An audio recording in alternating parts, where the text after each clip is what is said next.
అందరికీ నమస్కారం అండి. ఇవాళ రెసిపీ ఆయిస్టర్ మష్రూమ్ కర్రీ. ఈ ఆయిస్టర్ మష్రూమ్స్ మన ఓన్ ఫామ్ నుంచి హార్వెస్ట్ చేసినవి. ఇప్పుడు మనం ప్రిపరేషన్ స్టార్ట్ చేసేద్దాం. ముందుగా మసాలా కోసం 2 tomatoes, 2 onions, 5 to 6 cashew nuts, 2 పచ్చిమిర్చి, వీటన్నిటిని చూపించిన విధంగా నిలువుగా కట్ చేసుకొని పాన్ హీట్ అయ్యాక 2 టేబుల్ స్పూన్స్ ఆయిల్లో ఇవన్నీ వేసి జీలకర్రతో పాటు 5 minutes సాటే చేసుకుందాం.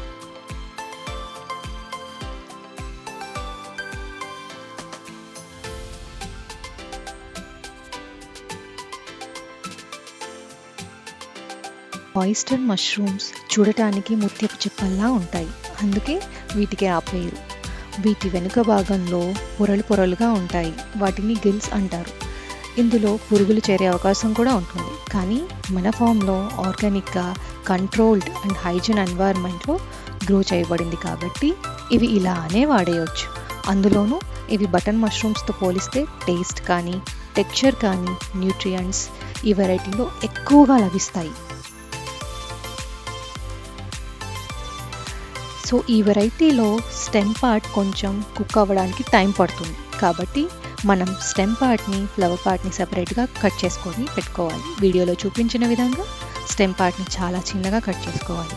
ఈ ఆయిస్టర్స్లో చాలా ఎక్కువ క్వాంటిటీలో vitamin D, anti oxidant, anti cancer, anti diabetic properties ఉంటాయి. జపనీస్, చైనీస్ వాళ్ళు వాళ్ళ డైలీ డైట్లో మష్రూమ్స్ తప్పకుండా తీసుకుంటారు, అందుకే వాళ్ళ లైఫ్ ఎక్స్పెక్టెన్సీ అబౌవ్ 90 years ఉంటుంది. సో మనం కూడా కనీసం వీక్లీ వన్స్ అయినా ఇవి తింటే చాలా మంచిది. కర్రీ కోసం 2 200 grams బాక్సెస్ తీసుకున్నాము. ఇలా ఫ్లవర్ అండ్ స్టెమ్ సపరేట్గా కట్ చేసుకున్నాను. ఈ క్వాంటిటీ 5 members వరకు సరిపోతుంది.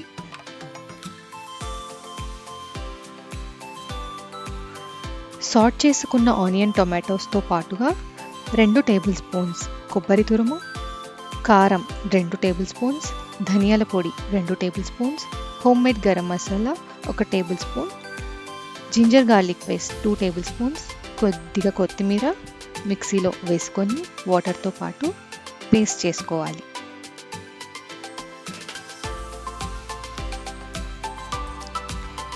సో ఇప్పుడు అదే ప్యాన్లో ఒక 5 టేబుల్ స్పూన్స్ ఆయిల్ వేసి ఫస్ట్ స్టెమ్ పార్ట్ని ఒక 5 minutes సాల్ట్ వేసుకొని కుక్ చేసుకోవాలి. సో ఇది చాలా ఇంపార్టెంట్ స్టెప్.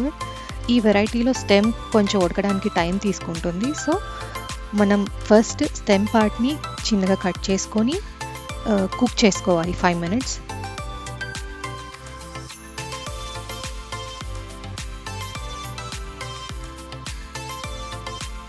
తర్వాత మిగిలిన ఫ్లవర్ పార్ట్ని కొంచెం పెప్పర్ వేసుకొని వాటర్ అంతా ఇంకిపోయే వరకు మూత పెట్టుకొని కుక్ చేసుకోవాలి.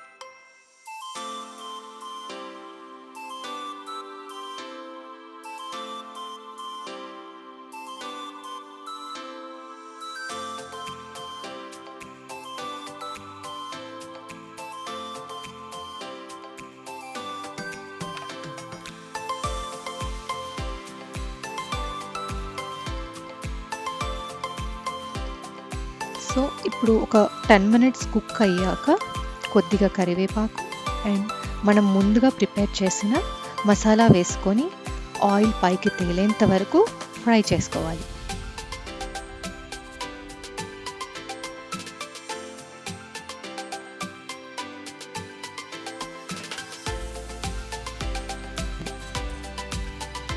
తరువాత వాటర్ వేసుకొని కన్సిస్టెన్సీని అడ్జస్ట్ చేసుకోవాలి.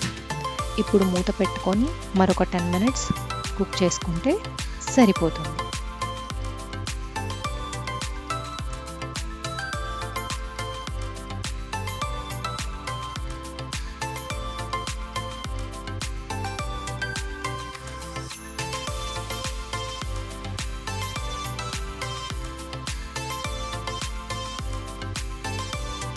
కర్రీని దించే ముందుగా కొంచెం కొత్తిమీర ఉంటే ఫ్రెష్ క్రీమ్ని కూడా యాడ్ చేసుకోవచ్చు.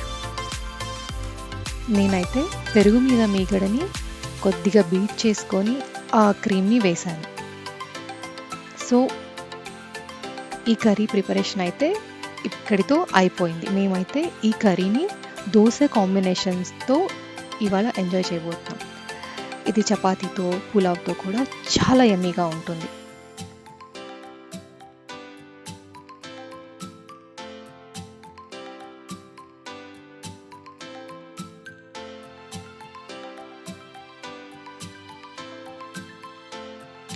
నచ్చితే ఒక్కసారి ట్రై చేయండి.